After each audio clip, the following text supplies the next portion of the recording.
चलिए सही बच्चे आ गए हैं। स्मार्ट स्टडी विथ ईपी, तो इसमें आप सभी का स्वागत है दोस्तों। और आज क्षेत्रीय आकांक्षा जो चैप्टर है वो तो क्लियर हो गया हुआ है, आप देख ही चुके हैं। और जो बच्चे नए हैं वो एक बार लाइक सब्सक्राइब कर दें। आज उसका हम नोट्स पढ़ेंगे दोस्तों। नोट्स में ना ज़्यादातर 12th में ना नोट्स पढ़ते हैं, पूरा सार मिल जाता है। किसका मिल जाता है सार? तो वो मिल जाता है हमें चैप्टर्स का पूरा सार हमें मिल जाता है। और जितना हो सके आप दोस्तों शेयर करें कि सभी बच्चे इसको समझ सके। ओके दोस्तों, चलिए स्टार्ट करते हैं। चलिए स्टार्ट। अगर मैं सबसे पूछना स्टार्ट करूंगा सही बच्चों से तो जवाब देने के लिए तैयार रहिएगा। Yes sir. ओके चलिए क्षेत्रीय आकांक्षाएं की बात करते हैं। तो क्षेत्रीय आकांक्षाएं, स्वायत्तता का अर्थ, पहला ही हेडिंग हमारा आता है कि स्वायत्तता का क्या अर्थ होता है दोस्तों। तो स्वायत्तता का क्या अर्थ होता है देखिएगा। भारत में सन 1980 के दशक में, अच्छा दशक का मतलब क्या होता है भाई? आप इधर आ जाओ। 10 साल। बिल्कुल बात सही है। 1980 के दशक को स्वायत्तता के दशक के रूप में भी देखा जाता है। अपनी मांगों के बारे में, क्योंकि लोगों ने और राज्यों के बारे में मांग शुरू हो गया था अपने लिए। ओके आगे कह रहा है स्वायत्तता का अर्थ होता है, यहाँ देखिएगा दोस्तों। नमस्ते बाबू सबको, सही बच्चे आ जाएं, बैठ सकते हैं। अब देखिएगा स्वायत्तता का क्या अर्थ होता है। कुछ बच्चों को पता ही नहीं है 12th में कि स्वायत्तता का अर्थ क्या होता है। तो यहाँ देखिएगा दोस्तों, स्वायत्तता का अर्थ होता है किसी राज्य के द्वारा कुछ विशेष अधिकार मांगना, या फिर कोई व्यक्ति जब अपने बारे में मांगता है उसे स्वायत्तता कहते हैं। क्या हुआ बेटा, आप उदास लग रहे हो? अरे नवाब भाई क्लास में उदास रहते हैं क्या?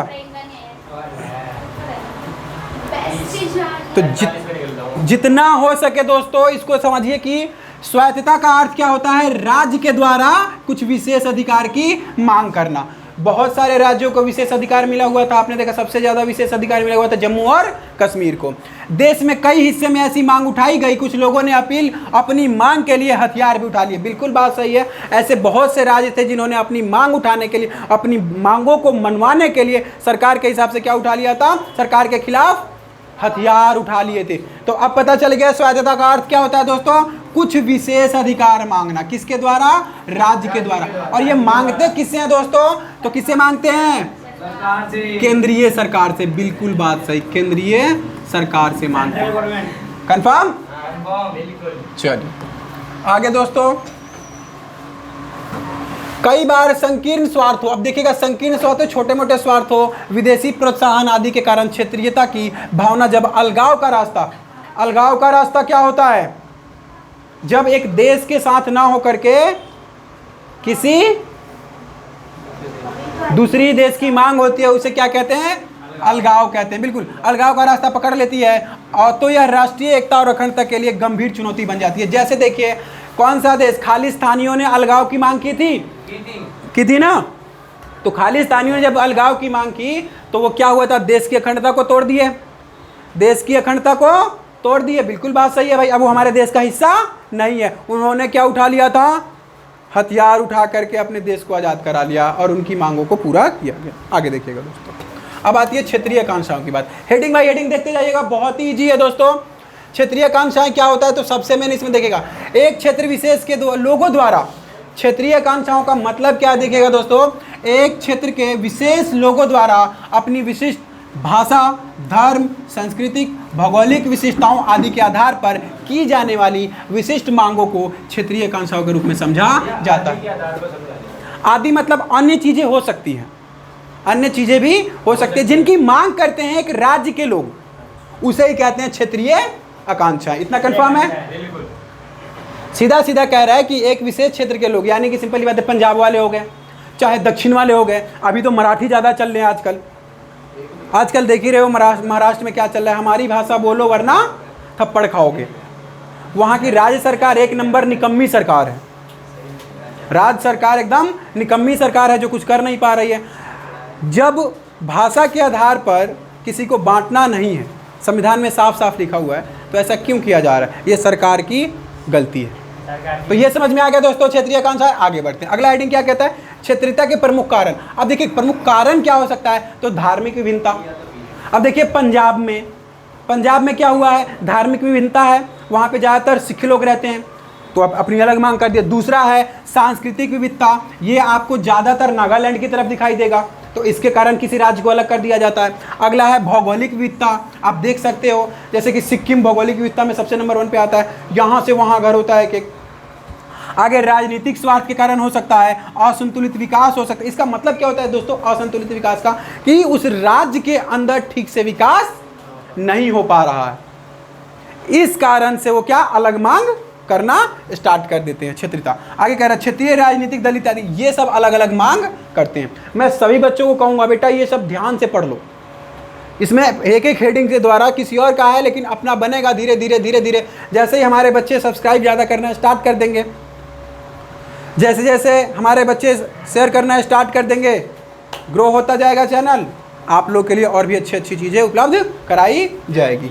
सबसे पहले क्षेत्रवाद और पृथकवाद में अंतर। अब ये देखिए, क्षेत्रवाद अलग होता है और पृथकवाद अलग होता है, इसमें अंतर होता है दोस्तों। क्षेत्रवाद की बात करते हैं तो क्षेत्रवाद में क्या आता है दोस्तों, क्षेत्रीय आधार पर राजनीतिक, आर्थिक एवं विकास संबंधी मांग। अब इसमें कह रहा है एक क्षेत्र को राजनीतिक तौर पे, आर्थिक तौर पे विकास करने की मांग को ही क्या कहते हैं, क्षेत्रवाद कहते हैं। कंफर्म, यानी कि एक क्षेत्र को जैसे मान लो कोई सा भी राज्य हो, उसको आर्थिक विकास अगर नहीं पहुंच पा रही है तो मांग करेगा नहीं करेगा, सब बिल्कुल बात सही है। तो उसे क्षेत्रीय विकास करने के लिए क्या चाहिए भाई, डेवलपमेंट करने के लिए क्या चाहिए, संसाधन चाहिए, बिल्कुल बात सही है। क्या चाहिए उसको, संसाधन चाहिए।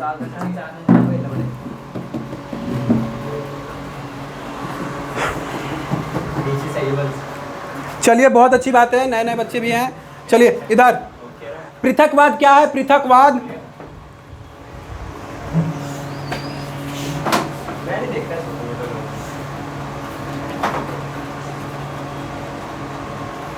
पृथकवाद क्या होता है, क्षेत्रवाद तो हमें समझ में आ गया।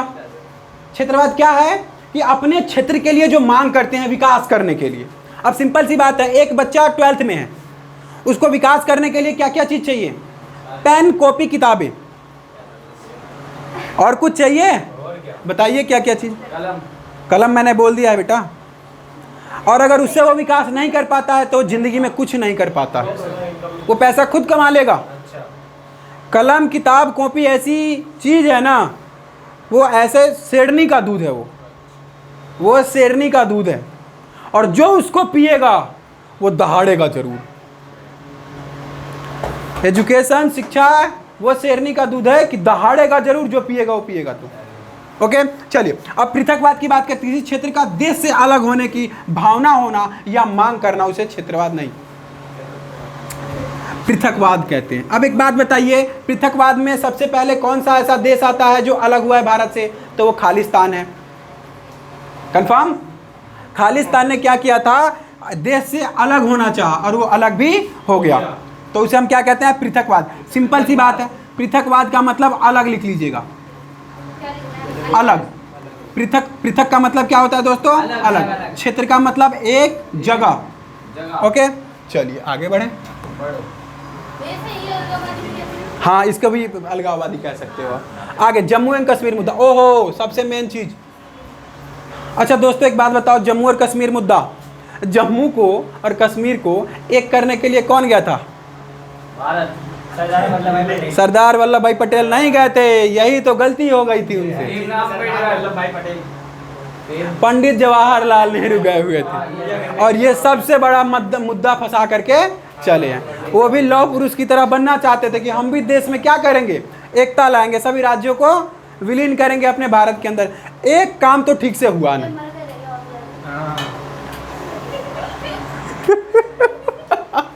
मर गए थे बेटा, वहाँ के जो राजा थे उनसे ठीक से हो नहीं पाया। चलिए कोई नहीं, इसका चर्चा बाद में करेंगे, पहले इसकी बात करते हैं। जम्मू एंड कश्मीर, यहाँ पर 3 राजनीतिक और सामाजिक क्षेत्र शामिल है, बिल्कुल बात सही है। यहाँ पे 3 है, एक तो है जम्मू, एक कश्मीर और एक लद्दाख। जम्मू, कश्मीर और लद्दाख, कंफर्म। आगे तो सबसे पहले हम कश्मीर की बात करते हैं। कश्मीर का एक भाग अभी पाकिस्तान के कब्जे में। अब देखिए 1947 में जब भारत आज़ाद हुआ तो पाकिस्तान भी आज़ाद हुआ था, वो अलग हुआ था, आज़ाद नहीं कह सकते, वो तो हमारा ही लड़का है। मध्य रात्रि में पाकिस्तान आज़ाद हुआ। 14 और 15 के बीच में आज़ाद हुआ था ये। आज भी पाकिस्तान 14 अगस्त को ही क्या मनाता है, अपना स्वतंत्रता दिवस मनाता है। कंफर्म। तो यहाँ पे कह रहा है कि कब्जे में कैसे हुआ, वहाँ के क्षेत्र के कारण हुआ। जम्मू एवं कश्मीर का जो आधा हिस्सा है वो अभी पाकिस्तान के पास है और आधा हिस्सा भारत के पास है। लेकिन उन पाकिस्तानियों को ये समझ में नहीं आता है कि बेटा तुम भी तो हमारे में से निकले हो, ये बात भूल क्यों जाते हो। आगे चलिए, है ना। तो और पाकिस्तान ने कश्मीर का भाग अवैध रूप से चीन को हस्तांतरित कर दिया और स्वतंत्रता से पूर्व जम्मू कश्मीर में राजतंत्रीय शासन व्यवस्था थी। 1 नंबर का सवाल, स्वतंत्रता से पूर्व, स्वतंत्रता से पहले जम्मू कश्मीर में कौन सा शासन चलता था, राजतंत्र। याद रखिएगा दोस्तों, कौन सा शासन चलता था, राजतंत्र। आपको शायद पता नहीं है 556 रियासतें थी भारत के अंदर, 556 रियासतें थी। और रियासतों पर किसका कब्जा होता है, गलत, राजाओं का होता था। हिंदुस्तान जब आजाद नहीं हुआ था उससे पहले 2 प्रकार के राज्य हुआ करते थे भारत में, 2 प्रकार के राज्य हुआ करते थे। 556 क्या है ये, रियासत। क्या है ये, रियासत, बिल्कुल सही। और रियासत किसके कब्जे में होता था, राजा के। रियासत होता था राजाओं के कब्जे में। और आपको बता दूं मैं, एक और होता था जिसे हम प्रांत कहते हैं। क्या कहते हैं, प्रांत। इसका मतलब क्या होता है दोस्तों, इसका मतलब होता है दोस्तों, प्रांत का मतलब राज्य। प्रांत का मतलब क्या होता है दोस्तों, राज्य। राज्य। और ये जो राज्य यानी प्रांत जिसको हम कहते हैं, ये किसके कब्जे में था, ये था दोस्तों किसके कब्जे में, राजा के। गलत, अंग्रेजों के कब्जे में था। सही है ना, मुझे नहीं बोलना। ये राजा का बीच में कौन, आजादी से पहले की बात हो रही है दोस्तों, कंफर्म है। तो रियासत कहाँ से फिर वहाँ? रियासत जो था, अब देखिए भारत में आप देखिएगा कुछ नक्शा उठा करके लाल और ग्रीन की तरह से होगा, तो जहां जहां लाल रहेगा वहां पे आपको अंग्रेजों का शासन दिखाई देगा और जहां जहां ग्रीन रहेगा वहां पे राजाओं का शासन दिखाई देगा। तो मतलब जब गुलाम थे वहाँ पे जब राजा चलती थी। भारत में राजाओं का ही पूरा शासन था। अंग्रेजों ने क्या किया, राजाओं को खिलवाया, पिलाया और उनका रियासत अपने कब्जे में लेना शुरू कर दिया। भारत में किसी और की वजह से नहीं, हमारे राजाओं की वजह से ही भारत गुलाम बना था। ये बात याद रखिए।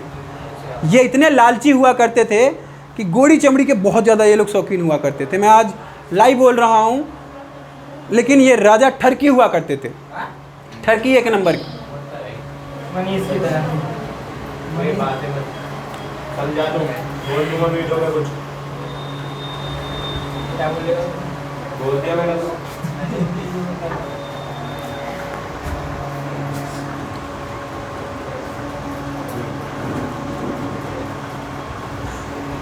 तो ये चीज़ समझ में आ गया दोस्तों। बिल्कुल, भारत आज़ादी से पहले 2 प्रांत, 2 चीज़ों में बटा हुआ था, एक रियासत और दूसरा प्रांत। रियासत किसके कब्जे में हुआ करता है, राजा के, और प्रांत अंग्रेजों के कब्जे में हुआ करता है। चलिए आगे बढ़े। कश्मीर मुद्दा की समस्या की जड़ क्या था, देखिए 1947 के पहले यहाँ राजा हरि सिंह। याद रखिएगा, अगर पूछा जाएगा कि कश्मीर के राजा का नाम क्या है, हरि सिंह शासन थे, है ना। ये भारत में नहीं मिलना चाहते थे, जैसे हैदराबाद नहीं मिलना चाहता था वैसे भी भारत में हरि सिंह नहीं मिलना चाहता था। वो कहता था हमारा अलग देश बनेगा। लेकिन जब पाकिस्तान ने उस पर चढ़ाई करना स्टार्ट कर दिया तो भारत से उन्होंने लिया। आगे, पाकिस्तान का मानना था कि जम्मू कश्मीर में मुस्लिम अधिक है तो इसे पाकिस्तान में मिल जाना चाहिए। ऐसा थोड़ी है, अगर मुस्लिम अधिक है तो उसको पाकिस्तान में मिला जाए, नहीं, ऐसा नहीं हुआ था। आगे देखिएगा दोस्तों क्या कह रहे हैं। शेख अब्दुल्ला चाहते थे कि राजा पद छोड़ दे। शेख अब्दुल्ला नेशनल कांग्रेस के नेता थे या कांग्रेस के करीबी थे। बिल्कुल बात सही है। शेख अब्दुल्ला जो कि वहाँ के नेशनल कांग्रेस के क्या थे, नेता थे और करीबी भी थे, तो वो चाहते थे कि राजा का पद यहाँ से हट जाए। ओके, आगे राजा हरि सिंह ने इसको अलग स्वतंत्र देश घोषित किया। ओहो, अब सबसे मेन मुद्दा यहाँ देखिए ना कि अलग देश, स्वतंत्र देश घोषित किया तो पाकिस्तानी कबायलियों की घुसपैठ के कारण राजा ने भारत सरकार से सैनिक सहायता मांगी। अब वो अलग होने की कोशिश कर रहा था कि हम अलग देश बन करके रहेंगे। लेकिन पाकिस्तान वाला कह रहा था हमें मिलाओ, इसमें हमारे में मिल जाओ। तो घुसपैठिए आए, तब जाके हरि सिंह ने क्या किया, भारत से मदद लिया, मांगी, भारत से सहायता मांगी और बदले में कश्मीर के भारत में विलय करने के लिए विलय पत्र पर हस्ताक्षर किए। लेकिन जब तक आधा आधा कश्मीर पाकिस्तानियों ने अपने कब्जे में ले लिया हुआ था। तथा भारत ने संविधान के अनुच्छेद नंबर 370 के द्वारा विशेष राज्य का दर्जा प्रदान किया। किसको विशेष राज्य का दर्जा किसको प्रदान किया 370 के तहत? जम्मू कश्मीर को। किसको दिया विशेष राज्य का दर्जा? कौन से अनुच्छेद के तहत? बिल्कुल। तथा भारत ने संविधान के अनुच्छेद नंबर 370 के द्वारा विशेष राज्य का दर्जा दिया उसे, और पाकिस्तान के उग्रवादी व्यवहार और कश्मीर के अलगाववादियों के कारण यह क्षेत्र अशांत बना हुआ है। अशांत का मतलब हमेशा वहाँ लड़ाई झगड़ा होता रहता है, उसे अशांति कहते हैं। कन्फर्म? यहाँ के अलगाववादियों की 3 मुख्य धाराएं हैं। सबसे कश्मीर को अलग राष्ट्र बनाया जाए, बना के दिखाओ ना। शेर मौजूद है वहाँ पे, सब शेर मौजूद है वहाँ पे, जो बचपन से ही एनसीसी करते हैं ना, उनका जा कर के देखो क्या हालत होता है। और वो वहाँ पे क्या बने हुए हैं, आज फौजी बने हुए हैं। दम है तो शेर से टकरा के देखो ना, चुपके चुपके आते हो और बम फोड़ के चले जाते हो। उसे शेर नहीं, चूहा कहते हैं, गीदड़ कहते हैं। शेर से टकराओ वहाँ के, तब मतलब पता चलेगा। दूसरा, कश्मीर का पाकिस्तान में विलय किया जाए। ये किनका है? अलगाववादियों का मानना है कि ऐसा किया जाए। आगे, कश्मीर भारत का ही भाग रहे परंतु इसे और अधिक स्वायत्तता दी जाए। ओहो, ये वहाँ के लोग कहते हैं और ज़्यादा स्वायत्तता दो। बाहरी और आंतरिक विवाद। पाकिस्तान हमेशा कश्मीर पर अपना दावा करता है कि पाकिस्तान क्यों दावा करता है? वो कहता है कि कश्मीर हमारा है। लेके दिखाओ।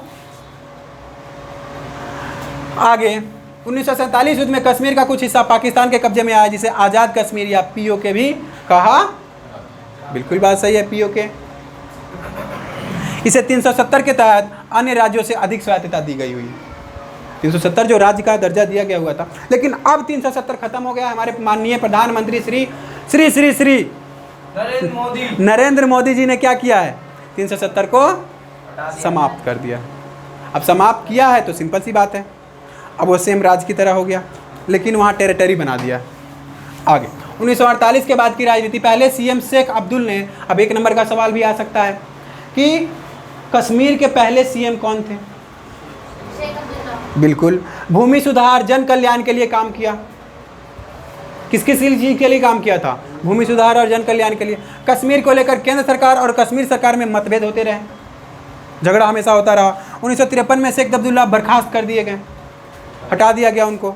आगे, इसके बाद जो नेता आए वो शेख जितने लोकप्रिय नहीं थे। बिल्कुल बात सही है, जो शेख ये है ना अब्दुल्ला, वो बहुत ज़्यादा लोकप्रिय था। अब कोई और आया तो उतना लोकप्रिय नहीं था, है ना। आगे तो केंद्र, आगे देखिएगा, इतने लोकप्रिय नहीं थे। केंद्र के समर्थन पर सत्ता पर रहे, पर धांधली का आरोप लगा रहा कि कश्मीर में केंद्र सरकार क्या करता है? हमेशा धांधली करता है।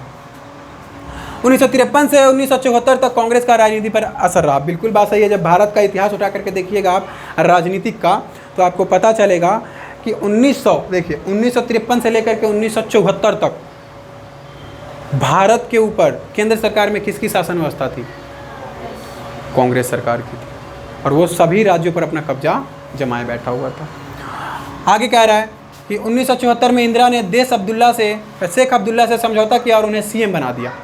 आए दोबारा नेशनल कांग्रेस को खड़ा किया गया और 1970 में बहुमत मिला। 1982 में उनकी मौत हो गई। 1982 में शेख की मौत के बाद एनसी नेशनल कांग्रेस की कमान उनके बेटे फारूक अब्दुल्ला ने संभाली। फारूक सीएम बने। इसका लॉक खोलिए।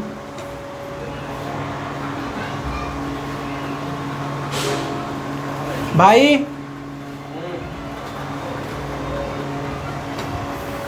तो 1 नंबर का सवाल आपसे पूछा जा सकता है इसमें कि शेख अब्दुल्ला के बाद शेख अब्दुल्ला के बेटे का नाम क्या है? तो फारूक अब्दुल्ला। और वो सीएम कब बने? तो 1982 में।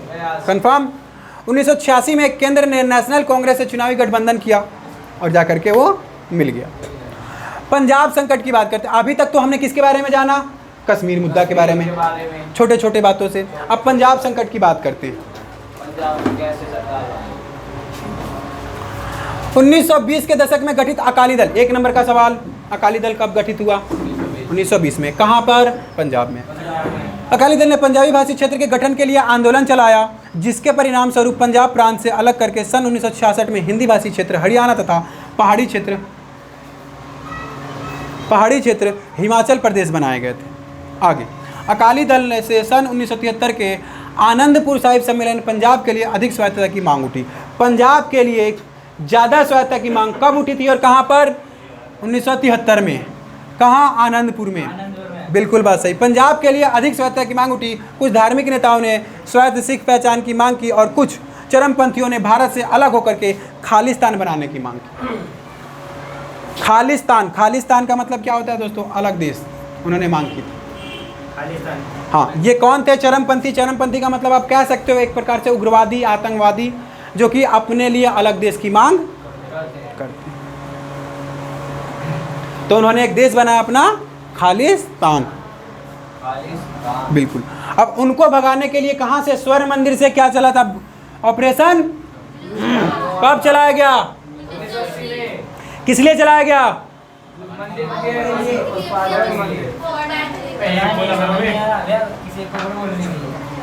Operation blue star. Operation blue star, बिल्कुल। अच्छा, ऑपरेशन ब्लू स्टार किस राज्य में चलाया गया? पंजाब में। कौन से मंदिर के ऊपर? स्वर्ण मंदिर में क्या घुसा बैठा था?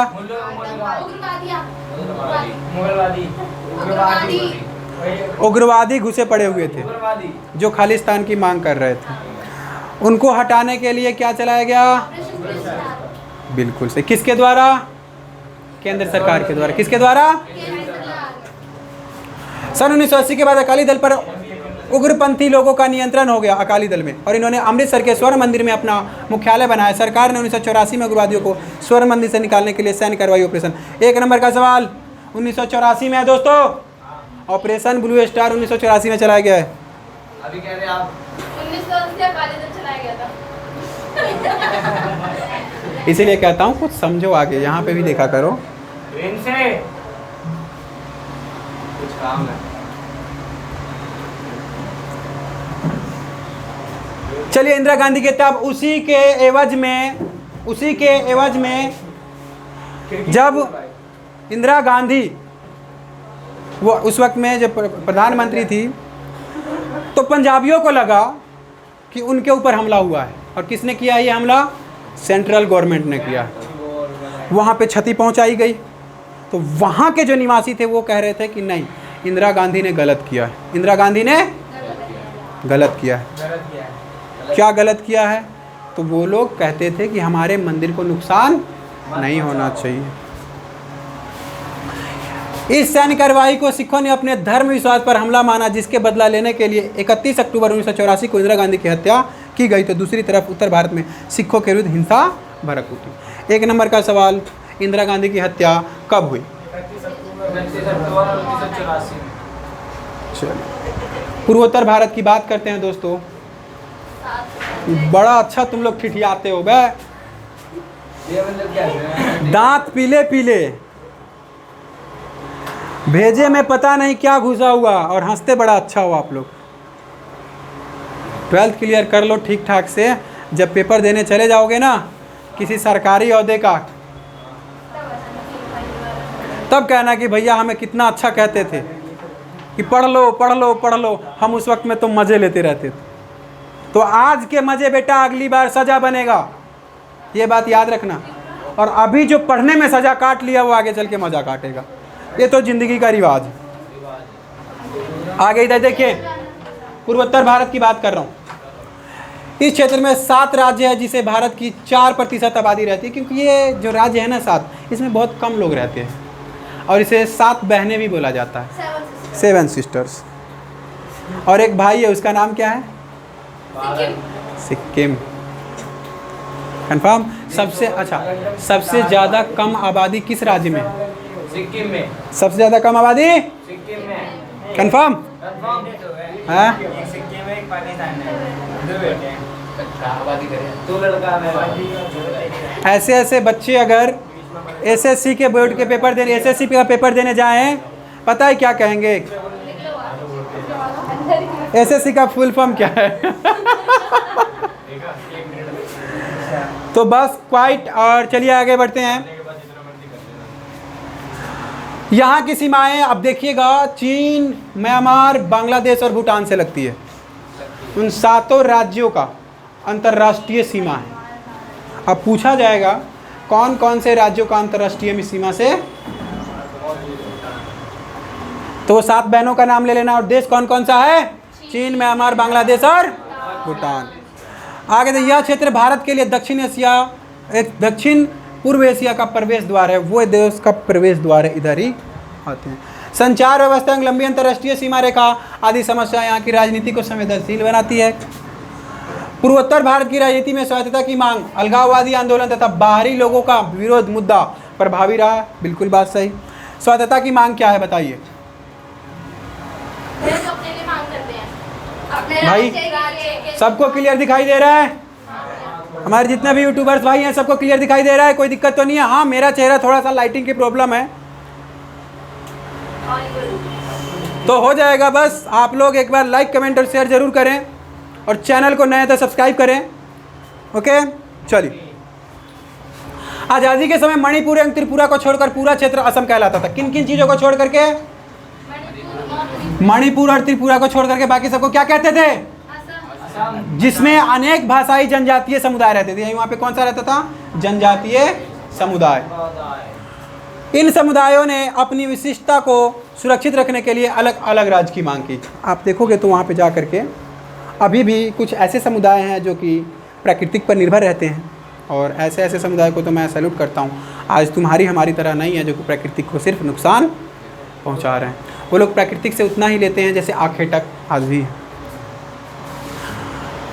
अलगाववादी आंदोलन मिजोरम सन 1959 में असम के मिजो पर्वतीय क्षेत्र में आए अकाल का असम सरकार द्वारा उचित प्रबंधन न करने पर यहाँ अलगाववादी आंदोलन उभरा। 1 नंबर का सवाल, अलगाववादी आंदोलन कब उभरा? कहाँ पर उभरा? मिजोरम में। सन 1966 Mizo national front MNE, Mizo national front ने लाल डेंगा के नेतृत्व में आज़ादी की मांग करते हुए सशस्त्र अभियान चलाया। डेंगा, गेंडा नहीं वे। 1986 में राजीव गांधी लाल डेंगा के बीच शांति समझौता हुआ और मिजोरम पूर्ण राज्य बना। अब पूछा जाएगा कि मिजोरम राज्य बना कब? 1986 में। किसने किसने शांति समझौता किया था? नागालैंड की बात करते हैं। नागा नेशनल काउंसिल NNC ने अपनी अंगमी जापू फिजो के नेतृत्व में सन 1991 में भारत से अलग होने और वृत्त नागालैंड की मांग के लिए सशस्त्र संघर्ष चलाया। अंगमी जापू फिजो ने 1991 में ही बोला था कि हमें अलग एक राज्य।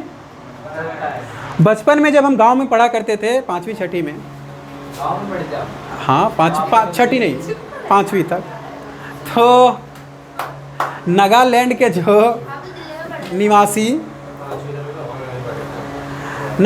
जो निवासी हैं उनके बारे में एक अफवाह हुआ करती थी। नागालैंड के निवासियों के बारे में कहा जाता था, बचपन में हमें डराया जाता था कि नागालैंड ऐसा एक जगह है ना जहाँ पर लोग अपने ही घर वालों को मार के खा जाते हैं। बुखार लगती है उनको काट बना के खा जाते हैं।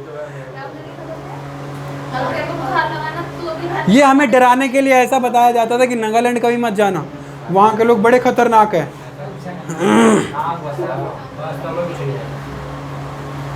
कहा जाता था बचपन में, बड़ा डराया जाता था कि नागालैंड में ज़्यादा कपड़े नहीं पहनते हैं, अट्रैक्ट किया जाता है, और आप फंस गए तो आपको घर में ले जाके बंद कर दिया जाएगा। बंद करने के बाद में आपको काट करके खा जाया जाएगा। ऐसा हमें, लेकिन ऐसा कुछ भी नहीं है, वो एक राज्य है। कुछ समय बाद देखिएगा दोस्तों, कुछ समय बाद NNC में 2 गुट, एक इसाक मोइया एवं दूसरा खापलांग। NNC का बंटवारा हुआ, उसमें 2 निकले, M और K पार्टी। भारत सरकार ने सन 2015 में M गुट में शामिल स्थापना के लिए शांति स्थापना के लिए समझौता किया, परंतु अस्थायी शांति अभी बाकी है। आज भी वहाँ ठीक से शांति वो सरकार अपनी संस्कृति को सबसे ज़्यादा मानते हैं। संस्कृतियों का राज्य है वो, सबसे ज़्यादा याद रखिएगा। बाहरी विरोध, अब एक और चीज़ है, वो लोग कहते हैं बाहरी दबाव ना हो हमारे पे, बाहर के लोग हमसे हमारे देश में ना हमारे राज्य को खिड़की के साइड से बोल ले, कौन आ रहा है?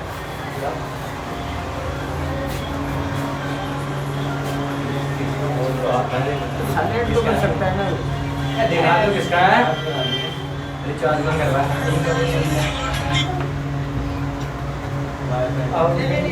भैया देखन तो दो, किसका था बता दो। दीदी का था। चलिए चलिए एकदम क्लास, कल से इस क्लास में वही बच्चा एंटर करेगा जो शांति से पढ़ेगा। मतलब कि मैं नहीं बैठना, राइट? ये क्या है साथ में? मैं दोबारा कह रहा हूँ, आगे बाहरी लोगों का विरोध हुआ। पूर्वोत्तर के क्षेत्र में बांग्लादेशी घुसपैठ तथा भारत के दूसरे प्रांतों से आए लोगों को यहाँ की जनता अपने रोजगार और संस्कृति के लिए खतरा मानती थी। यानी ये लोग शांति से जीने वाले, अब दूसरे देश के बांग्लादेश से जब आते थे वो लोग तो खतरा मानते थे कि ये लोग हमारे लिए क्या है, खतरा है। 1989 से अलग असम के छात्र संगठन आसू, आसू का पूरा नाम क्या है? All Assam student union, all Assam students union, all क्या है? Assam all student union. बिल्कुल, ने बाहरी लोगों के विरोध में यह आंदोलन चलाया, जिसके परिणाम स्वरूप आसू और राजीव गांधी के बीच शांति समझौता हुआ और 2016 के असम विधानसभा चुनाव में भी बांग्लादेशी घुसपैठ का प्रमुख मुद्दा था कि बांग्लादेश हमारे देश में घुसपैठ न करे। द्रविड़ आंदोलन, अब भाई सिंपल सी बात है, द्रविड़ों ने भी आंदोलन चलाया। दक्षिण भारत के इस आंदोलन का नेतृत्व तमिल समाज सुधारक ई.वी. रामास्वामी नायर, जिनको हम प्यार से पेरियार भी कहते थे, इन्होंने ही आंदोलन चलाया था। ये पहले कांग्रेस के थे, बाद में अलग हो गए। इस आंदोलन ने उत्तर भारत के राजनीतिक, आर्थिक व सांस्कृतिक प्रभुत्व, ब्राह्मणवाद व हिंदी भाषा का विरोध तथा क्षेत्रीय गौरव बढ़ाने का जोर दिया। इसे दूसरे दक्षिणी राज्यों में समर्थन न मिलने पर यह तमिलनाडु तक ही सीमित रह गया। किन किन चीज़ों पर ये चाहते थे कि रोक लगे? राजनीतिक, आर्थिक, सांस्कृतिक और ब्राह्मणवाद। हिंदी भाषा वहाँ नहीं चलेगा क्योंकि वहाँ के लोग ज़्यादातर तमिल बोलते हैं, उनको हिंदी नहीं आती है। भैया को हिंदी बोलते अच्छा लगता है। हाँ, टूटी फूटी हिंदी बोलते हैं, तो कोई बात नहीं, हम सिखाएंगे, भाईचारा रखेंगे। हाँ, 1965 तक इंग्लिश चलन में होना चाहिए था, लेकिन जब दक्षिणवासी क्षेत्र को लगा कि हमें हिंदी तो नहीं आता है, तो इंग्लिश को जारी रखा गया, जिससे हमारी बातों का आदान प्रदान, हमारी चीज़ों का आदान प्रदान हो सके। इस आंदोलन के कारण एक नए राजनीतिक दल द्रविड़ कसगम का उदय हुआ। यह दल कुछ वर्षों के बाद दो भागों में डीएमके एवं एआईडीएमके में बट गया। ये दोनों अब दल अब तमिलनाडु की राजनीति पर प्रभावी है। यही सब ज़्यादातर अब क्या कर रहे हैं, तमिलनाडु में अपनी सरकार बना। ये दल का नाम है बेटा, जैसे बीजेपी है ना दल, वैसे ही डीएमके एवं एआईडीएमके में बट गया हुआ। सिक्किम का विलय, अच्छा विलय करने में सबसे बड़ा हाथ किसका था? ऐसे ही मुंह उठा करके नहीं बोलना होता है। हाँ बताओ बताओ, विलय करने में सबसे बड़ा हाथ किनका था? अंग्रेज तो हमें तोड़ के चले गए। ऐसे ऐसे देश के बच्चे भविष्य हैं।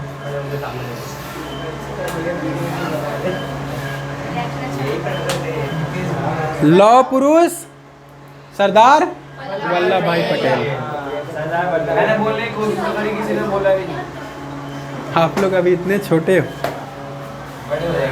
आज़ादी के बाद भारत सरकार ने सिक्किम के रक्षा व विदेश मामले अपने पास रखे और राजा चोग्याल को आंतरिक प्रशासन के अधिकार दे दिए। यानी कि सिक्किम के राजा का नाम चोग्याल। परंतु राजा जनता की लोकतांत्रिक भावनाओं को नहीं संभाल सका और अप्रैल 1975 में सिक्किम विधानसभा ने सिक्किम का भारत में विलय का प्रस्ताव पास करके जनमत संग्रह कराया, जिसे जनता ने सहमति। एक नंबर का सवाल, सिक्किम को भारत में कब विलय किया गया था? बिल्कुल सही। भारत सरकार ने प्रस्ताव को स्वीकार कर सिक्किम को भारत का 22वां राज्य बनाया था? ये सवाल एसएससी में आता है दोस्तों, और यूपीएससी में ये सवाल आता है। सिक्किम को कौन सा राज्य बनाया गया था? 22वां राज्य बनाया गया था। याद रखिएगा, ये आपका सवाल पूछा जाता है। जो चीज़ सवाल 12th में पूछा जाएगा वो ज़्यादातर पूछा जाता है एसएससी के सवाल में। गोवा मुक्ति, गोवा पर किसका शासन था?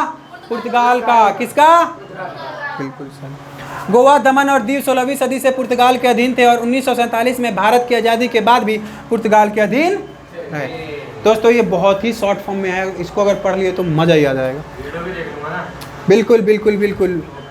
महाराष्ट्र के समाजवादी सत्याग्रहियों के सहयोग से गोवा में आज़ादी का आंदोलन चला।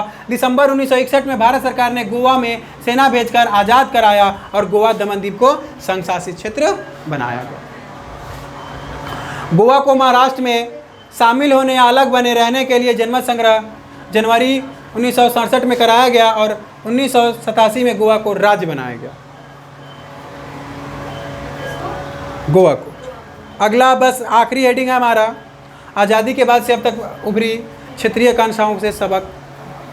आप देख सकते हैं आपके स्क्रीन पर। 10 करोड़ का सवाल। तो जितना हो सके उतना इस वीडियो को देखें और नोट्स मैं आपके पास भेज दूंगा, जिसे आप पढ़ लें ठीक ठाक। और अगर जो नए बच्चे हैं हमारे चैनल पे, वो एक बार लाइक और सब्सक्राइब ज़रूर करें। ओके दोस्तों, जय हिंद।